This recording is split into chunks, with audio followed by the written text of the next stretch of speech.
Good afternoon, everyone, and welcome to the National Museum of the American Indian. Thank you for joining us for our Living Earth Festival today as we are celebrating chocolate in its different forms. Here in the Rasmussen Theater, we are very, very fortunate to have our own Mitsitam chef, Freddie BItsoie. Freddie BItsoie is Navajo, our Diné, and he is going to be walking you through several different chocolate dishes. Let's give a warm welcome to Freddie BItsoie. Good morning. I just went there for the theatrics of it all. How are you all doing this morning? All right, I'm great, thank you. Well, my name is Freddie BItsoie. I'm from New Mexico, and I am the chef from here. I've been here since August, so welcome. This is actually my second time taking part of the Living Earth Festival. The last time I did this was 2013, and we were outside. And I said, you know, if we ever do this again, I'm doing it inside. So, no, I'm just kidding. I said the next time I do it, I make sure I have a job there. So they accommodated for that. All right. Well, my name is Freddie, like I said before, and I'm a chef. I really don't like to use that term because it just is kind of pompous. I'm a cook, a really average cook who just has a great personality. And, you know, that's kind of the driving force of everything that we do. Because I do believe that personality has a lot to do with cooking, how you feel, how you cook. And I think that's a very indigenous way of thinking as far as food is concerned, because I'm sure you hear people, or in film stories, people say the way you cook goes in, you know, the way you feel goes into the food that you cook. Can you hear me okay? Am I loud enough? All right. Oh, all right, there we go. And that's kind of what it comes down to. Native cooking is more about emotion, feeling, and then it starts to build from there. Whether if you want to take it to an advocacy route, whether if you want to take it to a romantic route, it's up to the cook. But I just like to cook and eat. So, you know, the proof's here. But other than that, welcome. I've been here since August, so it's been quite an adventure. It's almost a year, actually, and it feels like 2 months, really. I just got done helping with the catering downstairs. This week, my sous chefs decided to say, you know, let's see if Freddie really can work, so let's both take the week off. And so they pretty much tested me, and I can say they pretty much won. That's what it comes down to. So today we're going to focus on chocolate and how chocolate's kind of a part of our everyday life. I mean, some people say they don't like it. Some people say they love it. Some people believe that it's tremendously sinful. However you want to view it, chocolate is good, and people care about chocolate. And the way that you know people care about chocolate is everyone has an opinion about it. You ever hear people say, I don't care about something? Well, if you don't care about it, you don't talk about it, right? So if they bring it up, clearly there's some type of emotion that goes towards that. And this thing is turning on and off. I don't know what's going on. Okay, there we go. We are going to make 2 dishes here, and we're going to try to at least, you know, my job is to entertain. Entertainment is pretty much the driving force of what it is that we do. Thank you, Hayes. Thank my lovely assistant, Hayes. See, he got a louder applause than I did. Okay. So there's 2 dishes that I'm going to make. It's a bison chili with chocolate and the chocolate vinaigrette. Cooking demos are great for telling stories, just for being, you know, all of you showed up, so we're telling a good story here. But I think one thing that people tend to, a driving force about cooking demos, is how to make simplistic things for your home. Because why else would I stand up here and cook something that you can't do, rather than I should cook something that you can do and that you can do every day. So we're going to make a simple salad and a bison chili. And I'm going to start with the bison chili because while that's going, we can start the salad. What you want to do is make sure that you start cooking and time everything one by one. So I was a little lazy, so I just grabbed some bison burgers and just put them in there. So we are starting with the the bison chili. Chili is one of those dishes that are grandma's food. You know, it's everybody has their own recipe. Everybody has their own style. Texas chili. There's different chilies around the country that it's one will always be better than the other. You know, and I think that's one thing that I always advocate when I'm teaching cooking is when it comes to home cooking, indigenous cooking. There are dishes that will always be, someone will always make it better than the other. And I call that those grandma's food. You know, like someone's lasagna is always better than somebody else's. Someone's fry bread is always better than the other. You know, there's never going to be that perfect epitome of, you know, making the right dish. And as long as we have that family-centric idea about where our food comes from, what we eat, what we do, no one's going to ever be satisfied with other people's food. So rather than going out and critiquing everybody's food, just cook it at home, right? So that's kind of what we're going to do.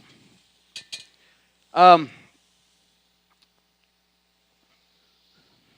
going to use a shallot here, okay? And this is a small version of the recipe because rather than going out and making 2 gallons of it, I'm just going to make a small version. What you want to do is you want to put all of your aromatics in first, all right? Your aromatics are your onions, garlic, thyme, and bay leaf. Thyme and bay leaf are pretty much your staples of any type of soup or sauce, all right? So make sure you have an ample amount of these in your kitchen. You can never have too much thyme and bay leaf. So we're getting some garlic here. And yes, you can have too much garlic. Garlic is one of those great ingredients where you don't have to multiply. Say if you're going to make times 5 of a recipe, you can only put a certain amount of garlic in there. You don't have to add more because garlic, a little goes a long way. Okay. Can you see that? All right. So the trick to every good demo is the chef forgets something. And I forgot salt. So let's just pretend that I'm putting salt in here, okay? There you go. Now, if you want to try this particular chili today, we have some available in the cafe. You know, I mean, not just to plug something, but by all means, you're more than welcome to go ahead and try the chili in there. So we're going to add some cumin,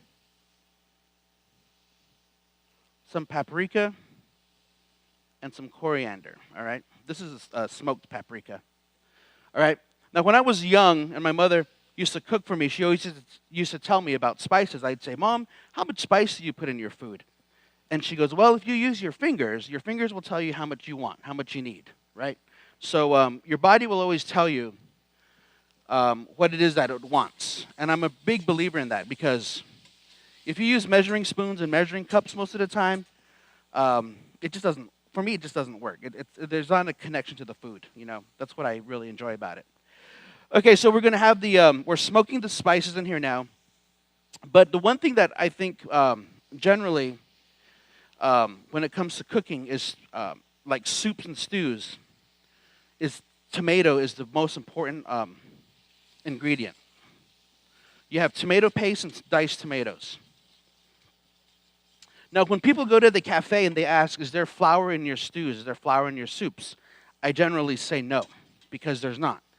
And they say, well, why is it so thick, right?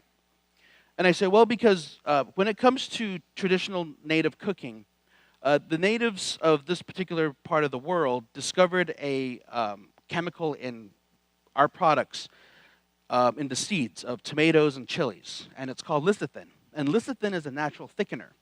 You ever see those old 80s shows where people are making their tomato sauce, and they say, you know, it cooks all day? Well, they're not cooking it all day. What they're doing is they're reducing the sauce, so when the heat is activating the lecithin in the seed, that's what's thickening the sauce. It's not no flour, no cornstarch is added to these products, and I think that's one great thing that the French discovered about native cooking is the concept of reduction. Reduce helps with the food. So I'm going to just put a little bit of some what is it, cayenne pepper in there, just for a little heat. Then I'm going to add some tomatoes in there. Now, this is the very important step in cooking a soup. Is what tomato is the acid part of this step. You want to cook the acid out. Okay, you don't want to have a tingling sensation in your mouth when you're eating your marinara, or generally you want it with your coffee and your wine. That it'll have a tingling sensation in your mouth. Well, that's the acid. When you reduce all the acid in the food, you're getting rid of that acid. And when you get rid of the acid, it most likely will prevent you from getting heartburn after you eat. Generally, when we eat chilies or marinaras, we're kind of like, and you don't want that to happen. And I don't want that to happen to my guests. It's just not a good thing. Okay, so while this is reducing and cooking out all the acid, I'm going to put the beans in here. This is just a very simple chili. You can make it as complicated as you want, but generally, if you're at home, you get off work and you go home and you want to cook something, this is a very quick, easy recipe. All right, so let's cut this pepper.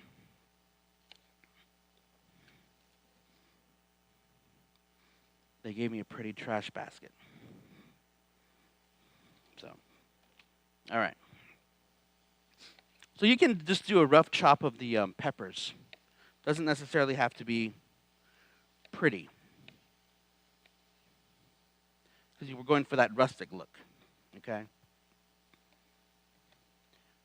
If you want a pretty chili, take your time, dice them.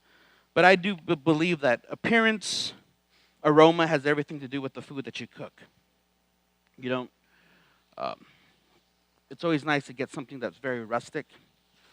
And then it's always nice to get something that's very formal and pretty. Oops. Let's put this over here. All right, so now while this is cooking, let's go ahead and start the vinaigrette. Vinaigrettes are probably the best thing that you can use for salads. I don't buy the bottled salad dressing from the supermarket anymore, and I haven't done so for about 10 years. I think if you make your own salad dressings, it lets you know that what you put in the salad dressing is what you put in there, and you know what's in there. Because generally, if you go to get a bottle, you read that label of what's in there, it's kind of like, what is all of this stuff? But when you do a vinaigrette, at least you're well aware of all the ingredients that go into your salad dressing. I made a simple salad today because one thing that I can tell you is simple foods are the ones that we remember the most. I don't know if that makes any sense or if you can understand that, but simplistic foods are the ones that we say, oh my goodness, that is so good. How did we manage to do that? And yet, it's like, well, it was just oil and vinegar. So what I'm going to teach you today is a very fancy way of preparing an orange. It's called a supreme. It's one of those fancy French words. All right? And this is generally what you would do when you're... I call this my football food because I watch a lot of football. And I'll sit there and I'll do all of this on Sunday during the games. Then during the week, I'll save it, put it in my fridge, and take them out and use them. I do it with stocks as well. Okay. So we're just taking off the orange peel, and you want the orange to be, as clean as possible. And all you're going to do is get your knife and run down each wedge so you get a supreme orange. And people in restaurants do this for a living, and that's why you pay $12 for a salad. Isn't that cool? Everything that we do as cooks is we prepare food, and it takes a lot of time. But the end result is something memorable. And like here with this particular job, I rarely cook. Not because I don't want to, but I'm paying everybody and making sure that the food deliveries get here. Is everybody from here? Where are you from? Okay. And Wisconsin? Okay, okay. I come in from Fairfax right now. California? I'm from New Mexico. Yeah, I used to go to California twice a month. Which part of California? Okay. Okay. Well, thanks for not saying NorCal. All right. So this is a fennel bulb. Are you any of you familiar with fennel? They also call it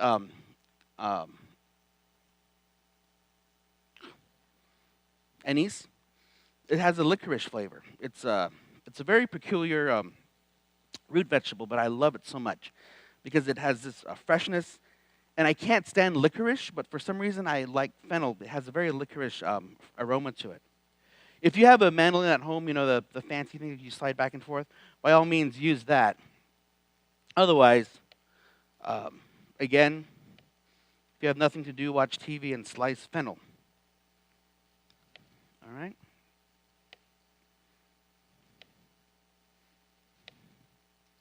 You can do this and saute it as well if you don't like raw vegetables.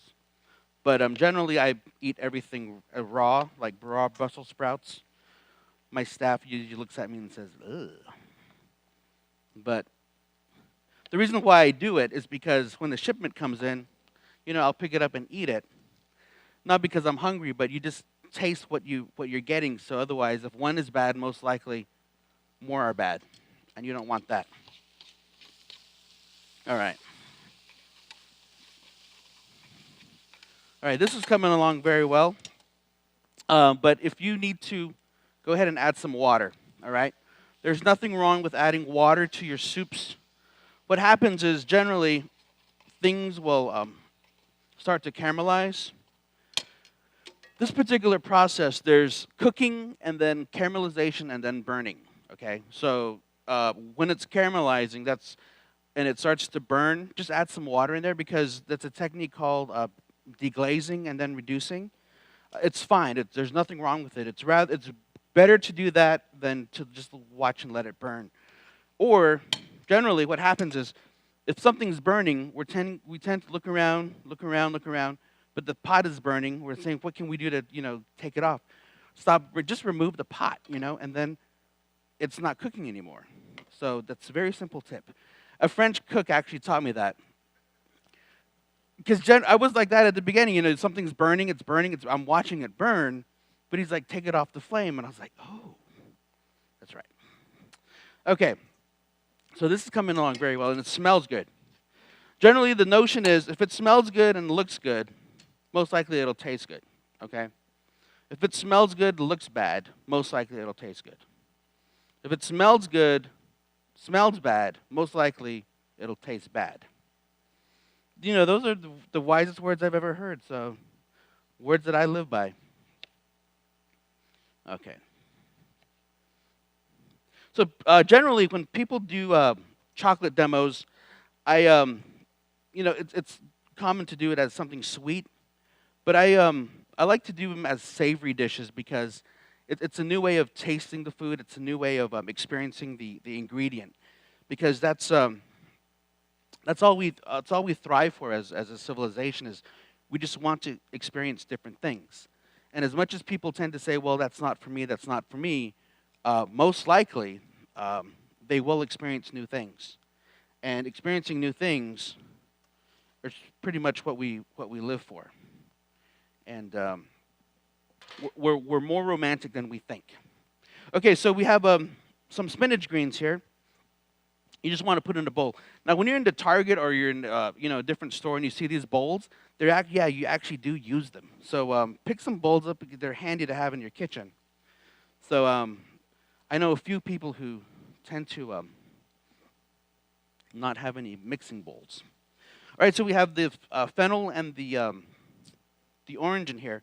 Now, you notice that I'm putting them separately right now because if you put the orange with the greens, citrus fruits have acid in them, okay? And what acid will do is it'll start breaking down the molecules in your spinach. So your spinach will become wilty. So it's always best to not put your vinaigrette or your citrus ingredients in with your greens until you're ready to serve. All right, so this is coming to look really nice. Look at that. Can you see that in there?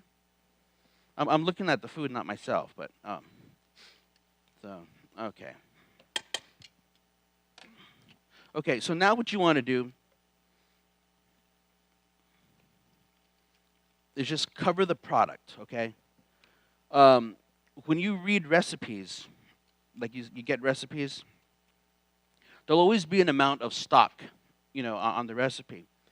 And depending on the moisture, depending on the elevation, depending on the elements in your house and in the environment that you live in, that stock amount is going to vary, okay? So it doesn't, like if you live in Phoenix, where I used to live, if you put water in or stock in your pot, it's going to evaporate really quick. Or if you're here on this particular part of the country where it's very humid, it's not going to evaporate as quickly. So that stock amount is going to vary. So what you want to do when you're cooking at home is just cover the product. That's all you need to do. And then you can always adjust later. But when it comes to soup making or stew making, the step here is what you're doing is you want everything to come to a boil. Because when everything comes to a boil, everything in the pot is the exact same temperature, okay? And then you boil it for about 5 minutes. That's about it. You don't have anything boiling on your stove for more than 15 minutes, more than 20 minutes, because when you're boiling, what you're doing is you're breaking down every single element in that pot. So your potatoes will fall apart. Your meat is just going to shred. You're just going to ruin the soup. So all you need to do is bring it to a boil. As you can see, it's starting to boil right there. Everything's coming to that same temperature. And then right after that, you turn down when it's boiled. Let's say it's 5 minutes. You're just going to turn down the heat to what we call a simmer. A simmer is when the little boiling bubbles are around the pot. Because what that does is it allows all the flavors to come together, and you're reducing. When you're reducing, what that does is it reduces the amount of liquid in the pot, but at the same time, the lecithin seed, the chemical in the seeds, are thickening the water. And then at the same time, you're cooking. So it's doing so many different things at the same time that you're not realizing it as you're cooking. It's a step that you really need to learn how to do when you're cooking at home, because once you figure that out, you'll always want to cook for yourself. And when you master it, it feels good. All right, so we have everything here, and I use this bowl for the bell pepper, and I'll put it in my fancy trash can, my fancy trash basket. Okay, so vinaigrette is a simple salad dressing. Or I shouldn't say salad dressing. It's just, salad dressing. It's a standard version and a simple version. But I will tell you, as someone who specializes in Native American foods, the concept of a salad dressing is not in our repertoire, nor is dessert. People will generally say, "Can you come up with a Native American dessert?" And it's like the concept of a dessert is not in the culture of Native peoples, nor are courses. That's a French thing. But since the country that we live in, our culinary culture is severely based on French culinary culture. It's just something that we tend to gear toward. Excuse me. All right. A vinaigrette is a simple ratio, okay? It's 1 part acid to 3 parts of oil, okay? You can mix and match that however you choose. You can use vinegar, you can use lemon, you can use orange, you can use grapefruit. Whatever is that you choose, you just cannot use wine. It just doesn't work, even though wine's an acid. or coffee, but you can play with those in any way that you want. All right. So let's do this. So I'm pouring some lemon in here. I have some seeds in here, so I should get rid of those. Do all of you cook, by the way? All right. If there's something you don't understand, or if I sound like some kind of... it does, doesn't it? So, okay, so this is at its reduction mode. This is when we're going to add the chocolate, all right? You want to add a bitter chocolate. You don't want to get a Hershey bar and break it up and throw it in here. That's not the way that it works. You want something that's more bittersweet or semi-sweet. I beg your pardon? What I generally do is there's about a pound of bison in here, so I'll do about 4 ounces of chocolate. Okay, so about that ratio, 4 to 1. All right, so I have some oil here. We're just going to mix that, and let's put the garlic in here.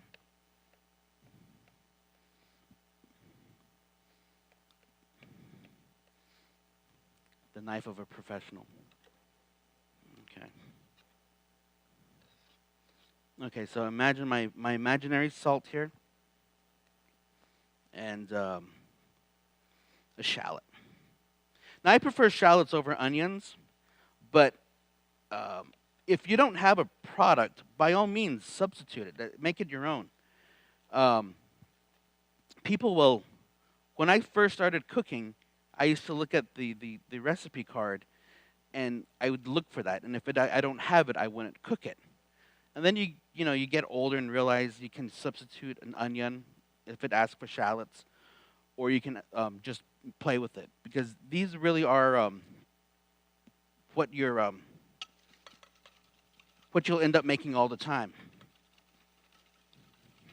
Okay, this is when you get oil and water don't mix. All right. So your vinaigrette will emulsify for a few minutes, and then it'll fall apart. Can you see that right there? Okay. So we're going to add a little bit of chocolate syrup. All right.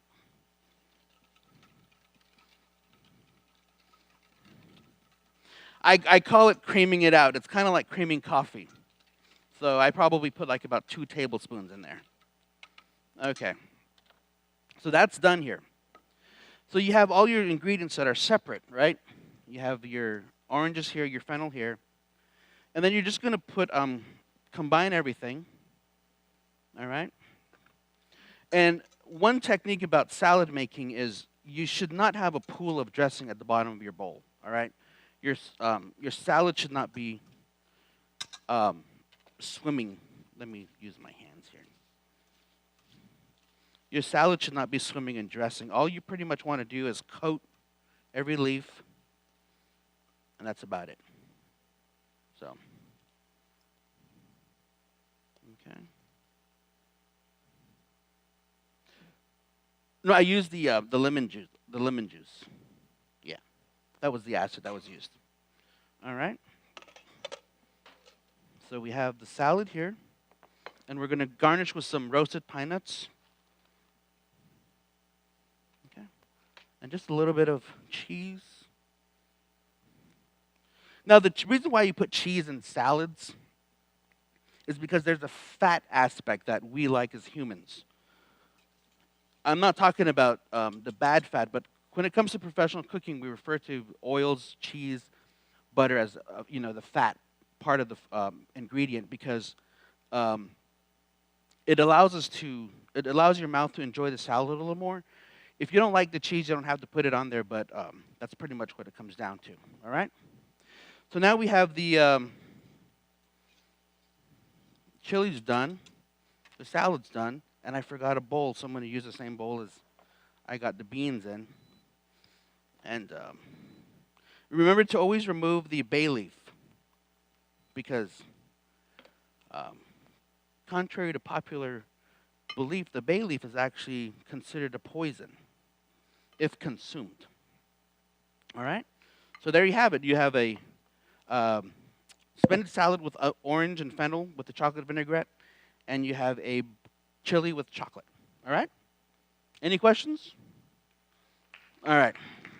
The chili will be available in the cafe once I get in there. And so you, by all means, you're welcome to sample. Just run up to the Great Plains area and say, can I have a sample of the chili? And they'll more than welcome to accommodate for you. All right? Any questions?